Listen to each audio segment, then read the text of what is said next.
Good day, my beautiful one. I hope things are blessed in your world.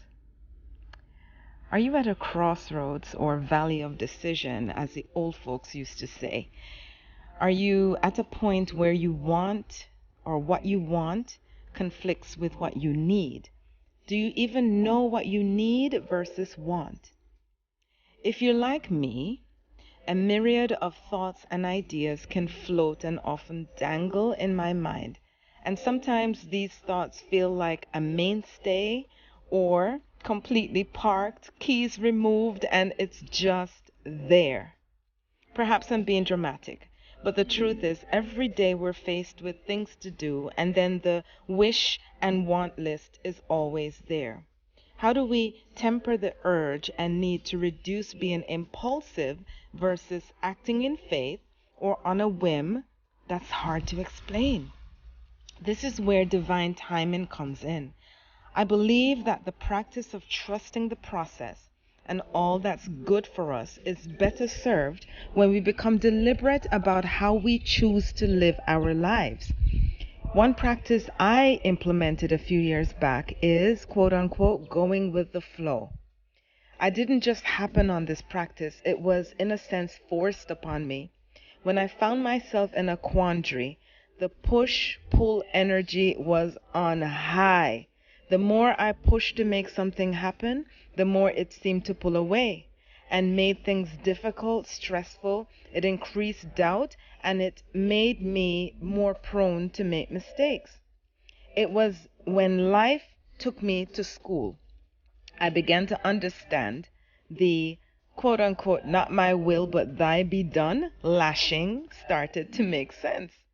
I literally put my hands up in full surrender to trust the process and leave all to divine timing. So, what this looked like was while making plans, I found the balance between finding harmony and flow in my actions.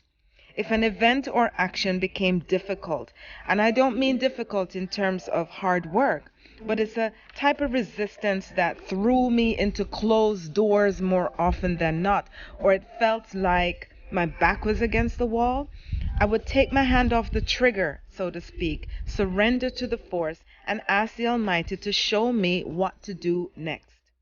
I would sit back and do nothing, which, by the way, is one of the most difficult things to do. Do nothing and wait. So, yes, patience is critical in this process. Observe the situation and analyze it for what it is. Ask questions like, is this what I'm doing really for me? Am I on the right track? And then ask for guidance and ask to be led. And I would literally ask the Most High to prompt me on when and how and what to do when I would get into that situation. All I can say is there is complete power in the surrender of trusting the divine. If something is for you, it is yours. The universe will move heaven and earth to make it happen for you. Sometimes we just have to get out the way. The ego would have us become defiant and protective at times, which could play out as being aggressive or even fearful. And sometimes the ego would send dialogue in our mind that says, I told you he or she was no good for you, or this dream is way too big, or just quit, give up. We have to strike a balance between knowing when to quit, wait, or move on. I won't say which is the right thing to do at this time. However, using the source of our life, who knows ultimately what's best for us, who knows the path beyond our imagination, needs to get our full trust.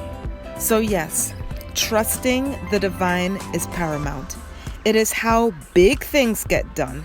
It is how these dreams are manifested. It is how we live in harmony instead of constantly fighting unnecessarily or swimming upstream. trust the divine, go with the flow, stay in constant communication with your inner voice, which, by the way, is how the Almighty speaks to us. If we're too busy doing our thing our way, we miss critical signs and instructions from the Most High, which could then make our life more difficult than it needs to be. Today, we are reminded to trust the divine. We're also reminded that time is the master and that nothing happens before the time. This is something we must trust and know that all will be well as long as we surrender to the Almighty. So continue to work hard, continue to dream big, and continue to do often, but maintain being in sync and in tune with the Most High as the ultimate sign off on all that we do. In this moment, we give thanks for the awareness and reminder of trusting the divine. We know that all is energy, and if something doesn't feel right, be patient enough to slow down and even stop to get clarity on how to make the next move. So I'm thankful for that. And we want to give thanks to the source, to the universe, to our wonderful angels that guide us. We want to say thank you to our honored ancestors, and we want to thank just the Almighty for giving us clarity in this moment so we can move and live more harmoniously, and also to understand day by day, moment by moment, on what it is really like to trust the divine. Thank you so much. Thank you. I do give thanks for this clarity and another wonderful message from Wisdom from the Sea. I am your sister in spirit, sending you love. One big love. Peace.